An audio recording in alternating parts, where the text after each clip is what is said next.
Donc, c'est Wilfried Galland, le stratégiste de Montpensier Finance, qui me disait il n'y a plus d'inflation. Exactement. Voilà. Denis Ferrand disait aussi qu'il n'y avait plus d'inflation, Denis, avec ses cotes. Non, beaucoup plus prudent. Flavien, on n'a pas encore eu le temps d'en parler avec Flavien. Voilà, Flavien Neuvy, donc économiste aussi. On va en parler. Non, mais alors, donc, quand même, parce que...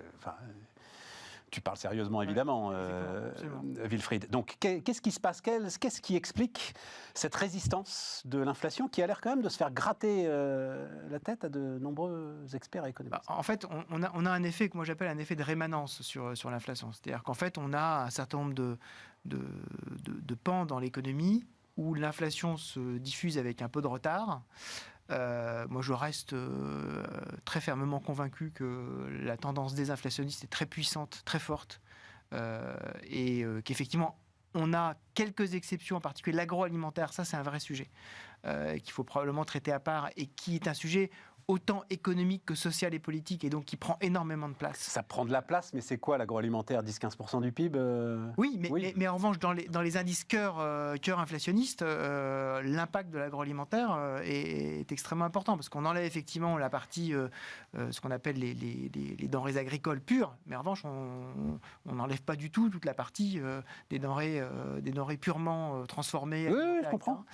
En revanche, ce qu'on voit quand même, c'est que dans la partie amont de l'inflation, en particulier les prix et la production, on est en déflation de façon très forte. Que ce soit maintenant en Chine ou en Allemagne, on a une baisse des prix et de la production qui est très forte.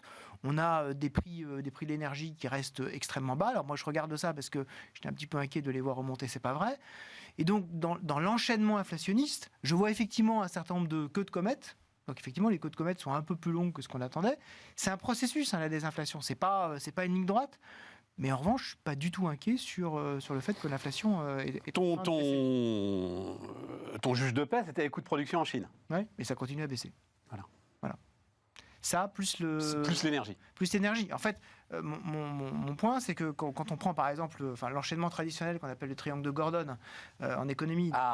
Voilà. Donc triangle de Gordon. Voilà, on a d'abord un choc sur les matières premières, puis un choc sur les biens, un choc sur les services. Si je veux être très prosaïque, on a effectivement les prix du pétrole qui impactent le prix du lave-vaisselle et du lave-linge, qui à un moment donné impacte le prix du menu au restaurant, mais le prix du menu au restaurant, il n'impacte pas le prix du pétrole. Ouais. Donc effectivement, on peut avoir un certain nombre d'éléments liés par exemple au fait que le prix au restaurant augmente et donc il y a une augmentation des salaires. Ouais. Et donc on a un petit peu plus de rémanence. Effectivement, on a un peu plus de rémanence que prévu, mais en revanche, la tendance, elle est là. Pour moi, la tendance, elle est là. Je lisais...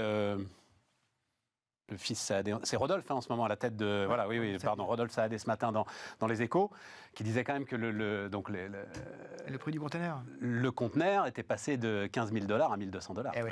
Ouais. Donc là, forcément, il y a un impact, quoi. Sur toutes ces chaînes amont, il y a un impact. Après, effectivement, en particulier en Europe... J'avais pas pris la mesure du truc. Jamais aucune entreprise française... Aucune entreprise française n'avait dégagé autant de bénéfices que CMA-CGM. Voilà. 52% de marge opérationnelle. 52% de marge opérationnelle. C'est pour ça qu'à la France dit tiens, pourquoi j'investirais pas dans la presse et dans Air France? Oui, non, mais pour dire effectivement qu'il y a là un choc inflationniste qui s'est inversé et qui est quand même important. Exactement. Très important. Exactement. Donc il y a effectivement des effets de rémanence. Denis, on va montrer un de tes, parce que c'est un des trucs sur lesquels je me gratte la tête moi aussi. Alors les merveilleux graphes de Denis. On va en montrer un que tu as eu la gentillesse de m'envoyer sur l'impact de la hausse des prix alimentaires sur la consommation. Ouais. C'est quand même, alors là, le truc, il est absolument formidable. Et j'écoutais ce matin il n'est pas vraiment patron d'Intermarché, c'est un groupement d'indépendants, Thierry Cotillard, donc qui reprend un peu le truc quand même pour Intermarché pour essayer de redresser la situation. Et donc, il parlait notamment de Coca-Cola. Visiblement, Coca-Cola arrive. C'est-à-dire qu'il y a ce phénomène d'entreprises qui, au début, se sont dit « Est-ce que je peux se passer des hausses ou pas ?» Machin, j'hésite, j'essaye. Oh, ça marche, je mets encore plus. Oh, ça marche, je mets encore plus. Oh, ça marche. Il a qu'à les accepter, les hausses, Thierry Cotillard. Et il va se passer ce qu'il y a sur ton graphe, non Ah oui. Parce que, en gros, le mystère, c'est une demande qui, visiblement, résiste à la hausse des prix sur l'agroalimentaire. Sur certaines marques, en tout Sur certaines marques, effectivement, parce que justement, ce que montre le graphique, c'est que tu as la pleine expression de l'effet prix. Ouais, très clair. Tu as vraiment, en même temps que donc, la courbe orange sur la courbe des prix, donc sur l'agroalimentaire uniquement, enfin sur les produits alimentaires, pardon, et puis en bleu, donc la consommation en volume. Donc là, franchement, tu as l'adaptation parfaite. Donc là, normalement, les entreprises vont être obligées de s'adapter et de faire redescendre leurs prix.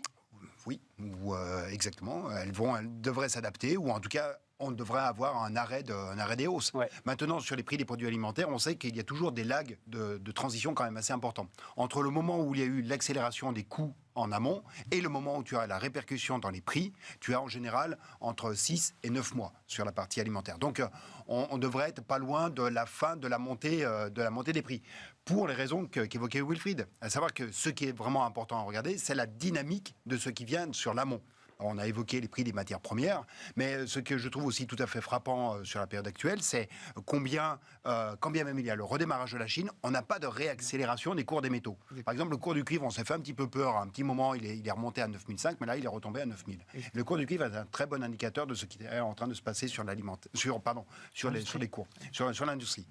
En revanche, ce qui joue sur les produits alimentaires, ce qui est tout à fait décisif, c'est ce qui se passe du côté de la chimie. Parce que les engrais, notamment, ont été un facteur d'inflation très importante sur les prix des produits alimentaires, sur les prix de l'agriculture d'une manière générale. Et sur la chimie, on a eu des arrêts de production extrêmement importants.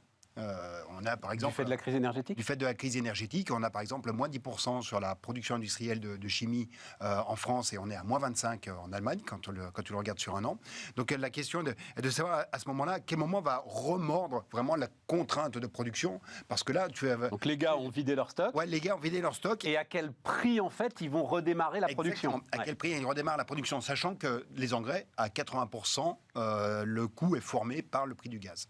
Donc, tu as en fait tout un ensemble de chocs amont qui ont disparu. Et ça, je partage tout à fait le point de Wilfried sur la partie industrielle. En revanche, sur la partie qui est strictement agroalimentaire, il y a une grande inconnue qui est celle du prix des engrais qui est tout à fait déterminante. Flavien, parce que toi aussi, tu es branché sur la consommation, évidemment, de très très près. Moi, je suis assez d'accord avec ce qui vient d'être dit. En fait, quand on parle d'inflation, on a beaucoup parlé des chocs des prix de l'énergie, évidemment, qui se sont accélérés avec la guerre en Ukraine. Ça avait démarré quand même un petit peu avant. Mais on oublie aussi qu'on a eu un facteur les goulets d'étranglement, les pénuries qu'on a pu avoir, notamment sur les semi-conducteurs.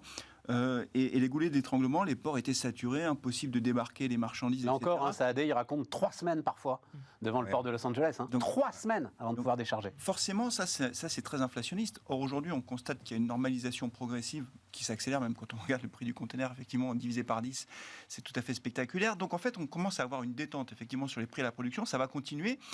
Il y a un deuxième élément qu'il faut avoir en tête, c'est que, comme l'activité économique est en train de ralentir malgré tout, un peu partout. On va laisser la Chine de côté, mais en tout cas en zone euro et aux États-Unis, les remontées de taux vont finir par impacter l'activité économique. Forcément, les affaires sont plus difficiles. Et donc, du coup, la bataille de la promotion, on peut parler de l'industrie automobile. Quand on commence à vendre moins de voitures, d'un seul coup, on est obligé de faire des remises. On en parlera tout à l'heure de l'industrie automobile. C'est un élément qui va certainement ralentir la hausse des prix. Et puis, dernier point qui est quand même majeur quand on parle d'inflation, c'est les salaires. Est-ce qu'on est dans une spirale qui ne s'arrête jamais, inflationniste, la fameuse boucle salaire-prix?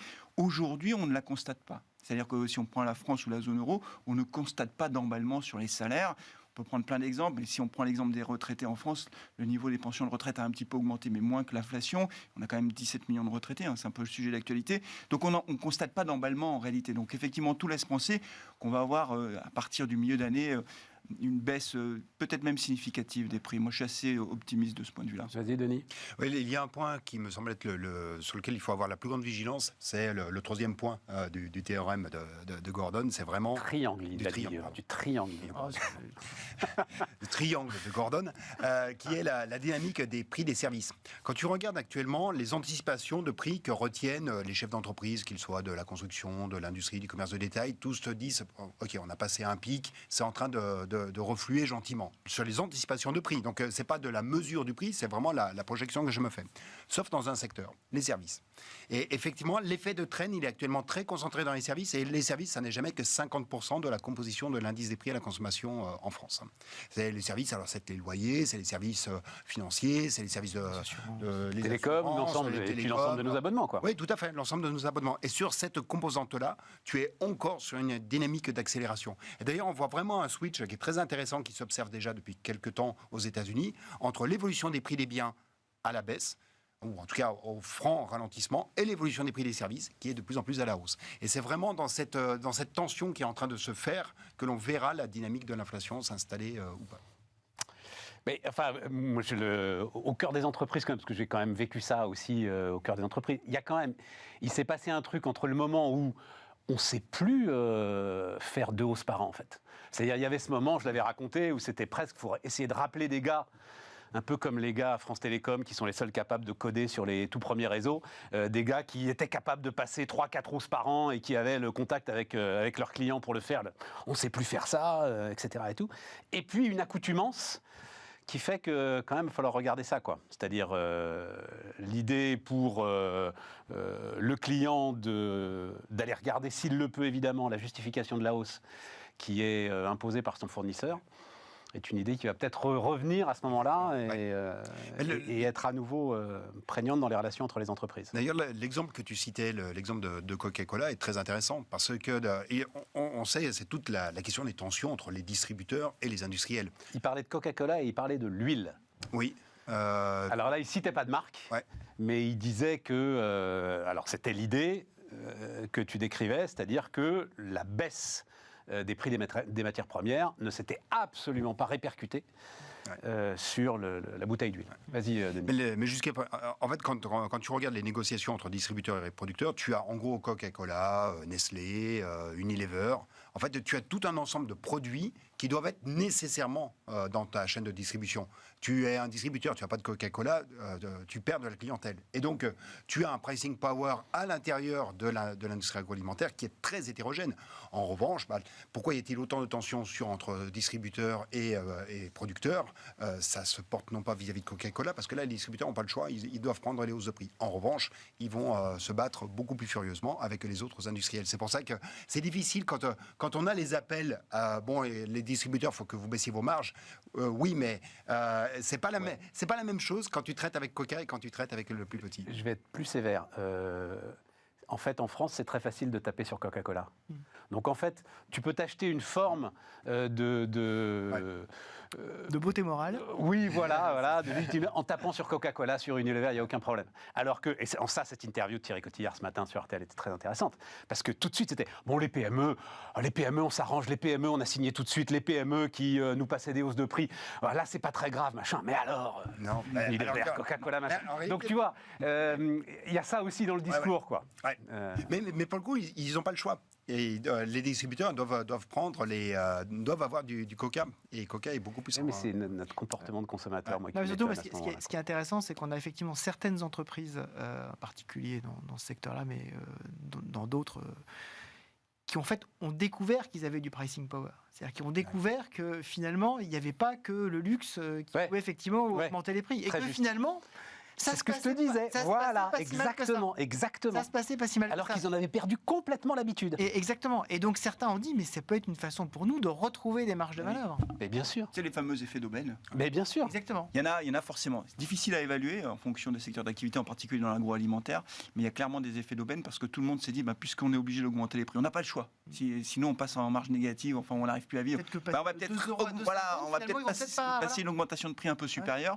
C'est beaucoup. Et à la fin, alors effectivement, quand les prix à la production baissent, quand on retrouve une forme de normalité, à la fin, les prix ne vont pas rebaisser. Donc ça veut dire qu'il y aura quand même potentiellement quelques marges opérationnelles qui vont retrouver des couleurs à l'issue de cette crise inflationniste. Il y a une raison pour laquelle les résultats des entreprises Oui. étaient excellents. Absolument. Malgré tout ça, hein. Absolument. Attends, il y a un autre point là-dedans, moi, qui m'intéresse beaucoup, Ah. et il va falloir que je fasse une émission là-dessus d'ailleurs, parce que c'est l'économie de l'abonnement, et ça nous rapproche de l'automobile.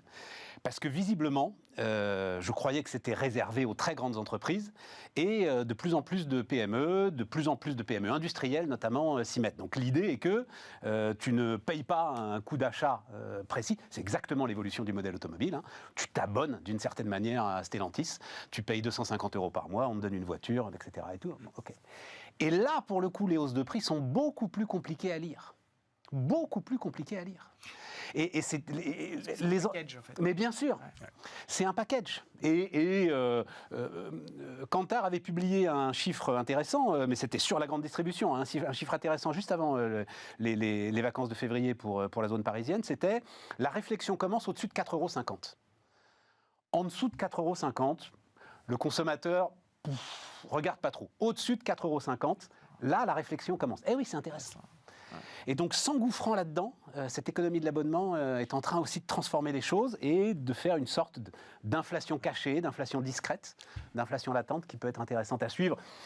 Exemple, ou encore l'ensemble, par exemple, des systèmes de surveillance que tu peux avoir pour tes maisons, machin. Tu vas avoir 10 centimes, 20, 30, 40 centimes, comme ça dans un les coin. petits services cloud auxquels on est abonné pour stocker les photos, etc. Exactement. C'est passé de 2,99 € à 3,00 €, 3,19 €, 3,29 €. Bon, voilà. Le gros avantage de cette économie de l'abonnement, c'est que pour les entreprises qui font cela, qui arrivent à transférer finalement leur client qui va payer one shot en client qui devient un abonné, c'est que cette dépense devient une dépense préengagée. C'est-à-dire que Absolument. c'est sanctuarisé dans le budget des ménages. Absolument.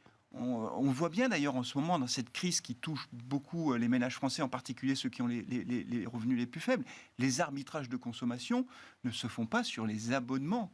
Ils se font sur l'alimentaire. On achète moins de bio, on achète moins de viande. Par contre, on a toujours son téléphone portable, on a toujours son abonnement à Spotify ou je ne sais pas quoi.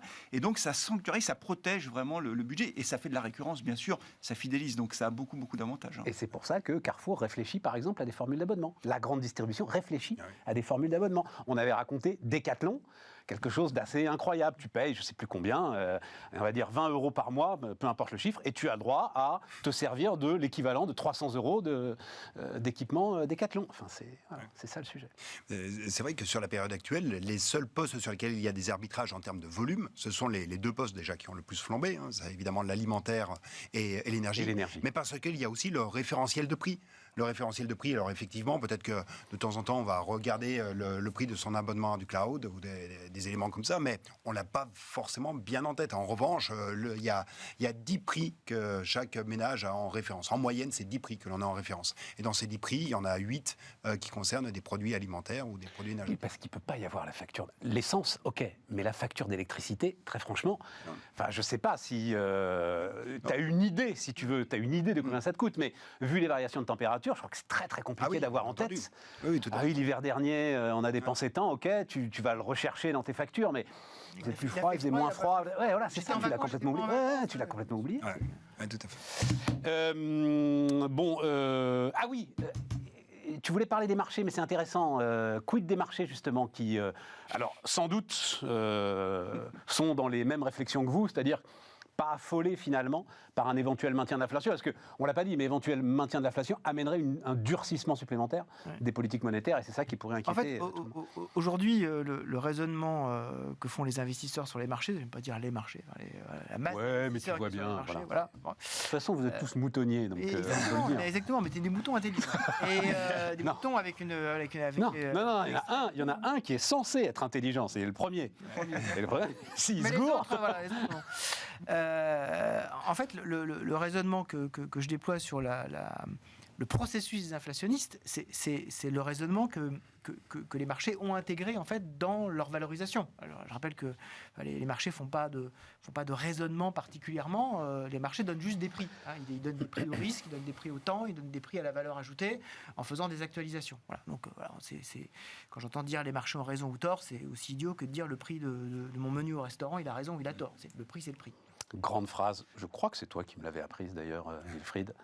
La question pour un trader n'est pas d'avoir raison, c'est de gagner de l'argent. Exactement, voilà, exactement. Donc en fait, le principe, c'est que les prix, effectivement, aujourd'hui, intègrent un processus désinflationniste et donc intègrent le fait que les taux d'intérêt qui servent effectivement pour donner le prix à tout ça, vraiment, le prix à la production des marchés, c'est le taux d'intérêt, en fait.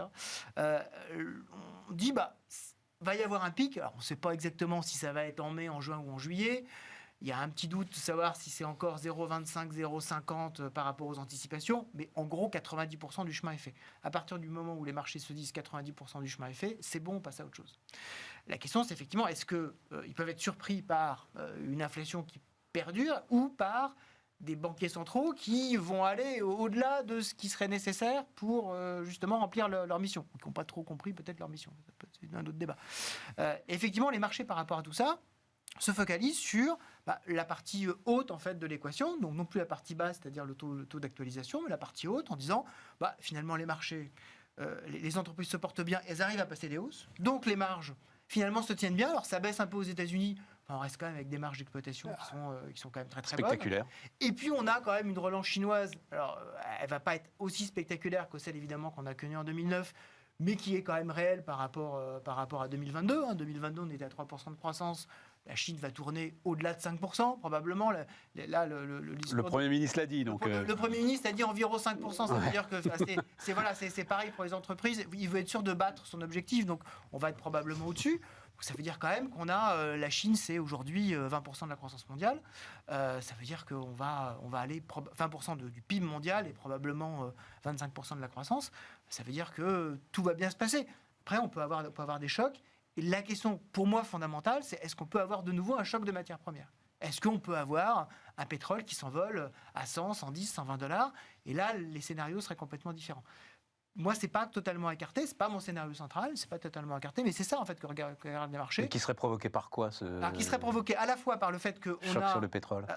Ça peut être un choc géopolitique, bien sûr, mais ça peut être globalement le fait que quand on regarde la consommation de pétrole par rapport à la production de pétrole, cette année, la IEA nous dit on est en déficit d'un peu moins de 2 millions de barils jour. Bon, c'est pas énorme, enfin c'est quand même 2% de la production. Et on a des stocks qui sont bas. Historiquement, on avait 4 milliards de barils en stock sur l'économie mondiale, globalement. Pas les pétroles américains, mais globalement, 4 milliards. Depuis ce mois de janvier, on doit être autour de 3,4 milliards. On a baissé de 600 millions en l'espace de 2 ans. Et on devrait encore baisser, on devrait encore tirer sur les stocks pour baisser à 3,2 milliards. Et là, je voyais encore ce matin qu'il y a de moins en moins de production, en tout cas depuis, qui sont en fonctionnement aux États-Unis. Donc on va difficilement pouvoir tout compenser. Et ça pourrait nous donner, si la Chine redémarre... Sur un an, tu aurais effacé 25% des stocks mondiaux de pétrole parce qu'il y a plus de demandes que de production. En 2 ans, on est passé de 4 milliards à 3,6, donc on est passé... Voilà. Et on devrait arriver... D'accord, en 3 ans. D'accord. Voilà, en 3 ans. Mais ce qui veut dire qu'on est quand même sur des stocks relativement bas, et donc à un moment donné, on ne va plus pouvoir tirer sur ces stocks. Donc, et qu'il y a plus de demandes que de production. Voilà, donc attention à ça, c'est un sujet qu'aujourd'hui tombe totalement sous les radars. Moi, j'étais un petit peu inquiet, ça remontait. Là, le fait que la Chine donne l'impression de ne pas vouloir y aller à fond, ça calme un peu tout le monde. Il ne faudrait pas qu'on ait une mauvaise surprise de ce point de vue-là. Là, ça ferait totalement relancer les scénarios économiques et donc les scénarios de marché. Sachant que j'ai vu passer le chiffre de 1 000 milliards de subventions aux énergies fossiles durant l'année 2022. Absolument. Ah bah oui. À l'échelle mondiale. Donc les taxes carbone, c'est formidable. Voilà. Subventions pétrole, c'est encore mieux. Subventions pétrole, sachant que voilà, on a besoin. Les politiques publiques ne font absolument rien pour essayer de limiter la consommation.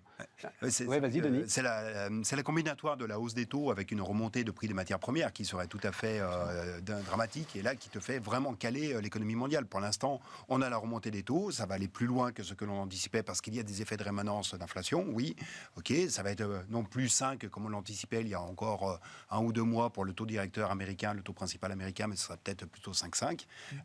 J'ai vu une très bonne interview d'un économiste qui disait que c'était à 6, qu'il y avait des points d'alerte très, très importants. Donc,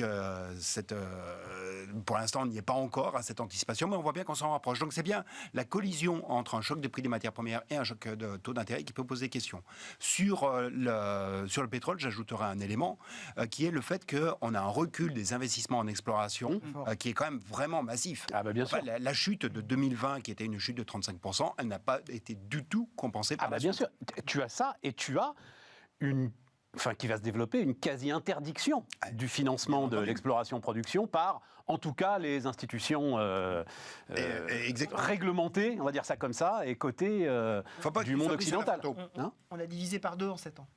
Divisé par 2 quoi? Divisé par 2 les investissements sur la filière amont, exploration, production, pétrole, on les a divisés par 2 en 7 ans. Entre 2015 et 2022, on a divisé par 2 de 800 milliards, on est passé à 400 milliards. Il te faut 5 ans à peu près pour voir les conséquences en termes de production du sous-investissement que tu as fait préalablement.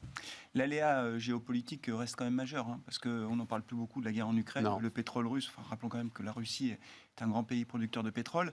On ne sait pas comment ça va évoluer. Par définition, cette guerre, on n'a pas réussi à modéliser encore le cerveau de Poutine, donc on ne sait pas comment ça va évoluer. Mais si clairement il y a une détente à un moment donné, un cessez-le-feu ou je ne sais pas quoi, ce sera un phénomène qui sera peut-être bon pour la croissance et qui pourrait encore alimenter les tensions sur les matières premières, parce que du coup la Russie ne reviendra pas sur les marchés mondiaux aussi facilement que ça. Les sanctions économiques, à mon avis, sont assez durables. Et c'est quand même un aléa qui est majeur et qui pourrait avoir des impacts très importants. Je suis assez d'accord avec l'idée que quand on a un baril de pétrole aujourd'hui américain autour des $76, il doit être à peu près à ça. Le WTI, le potentiel de hausse, il existe quand même. Voilà. Et si la Chine redémarre un peu plus fort que prévu, ce qui n'est pas non plus exclu, parce que voilà, la Chine, avec une période très particulière, avec ces restrictions sanitaires qui ont mis l'économie à l'arrêt, pour ainsi dire, si le rebond est plus fort, alors là, pour le coup, la demande mondiale de pétrole va fortement augmenter. Effectivement, tout ce qu'on vient de dire est très juste. C'est-à-dire qu'en face, on n'a pas l'offre nécessaire pour répondre à une forte demande. L'Arabie Saoudite on n'a pas et on met en place... Le Moyen-Orient, Iran, Arabie Saoudite, Israël, qui a un vrai très gros... L'Arabie Saoudite a encore quelques capacités, elle peut encore augmenter sa production. Il y a un vrai géopolitique moyen-oriental très très important cette année. Oui, enfin, ça fait un moment que ça dure. Oui, mais 2000 ans à peu près. Mais quand on regarde l'état du régime iranien et les tensions entre ce que peut dire Israël aujourd'hui et l'Arabie Saoudite avec ses relations avec son voisin, je rappelle que l'Iran a déjà attaqué les puits de pétrole, je vous dire, bien sûr. Mais n'a attaqué que du stockage aujourd'hui, n'ont pas attaqué les infrastructures de production. Et ceux qui sont juste à côté de la frontière iranienne, c'est juste 4% de la production mondiale. Bon, voilà, je vous laisse imaginer ce que ça pourrait donner. Donc effectivement, je suis totalement d'accord. Le sujet géopolitique est totalement aujourd'hui un peu sous les radars économiques, pourrait revenir très vite via l'Est de l'Europe et via le Moyen-Orient. Mais ce qui est passionnant dans tout ce que vous me racontez, c'est que... dans notre petit monde occidental du Nord, on met en place des armes quasi légales. Enfin, les plaintes contre Total, BNP Paribas, etc., moi qui travaille avec des directeurs des risques, je peux te dire que c'est pas du tout pris à la légère. Pas du tout pris à la légère. Et donc, on met en place en plus des armes pour continuer à organiser la pénurie de pétrole. Peut-être que c'est nécessaire au sauvetage du climat, j'en sais rien, mais il va falloir en payer le prix à un moment. Voilà, c'est ça le truc. Je ne crois pas que ce sont les mêmes qui ont mis en place la politique antinucléaire en Allemagne, je ne sais pas, mais en tout cas, si ça a les mêmes résultats, effectivement, ça va nous poser quelques questions. On marque une pause et on va parler de nos retraites quand même.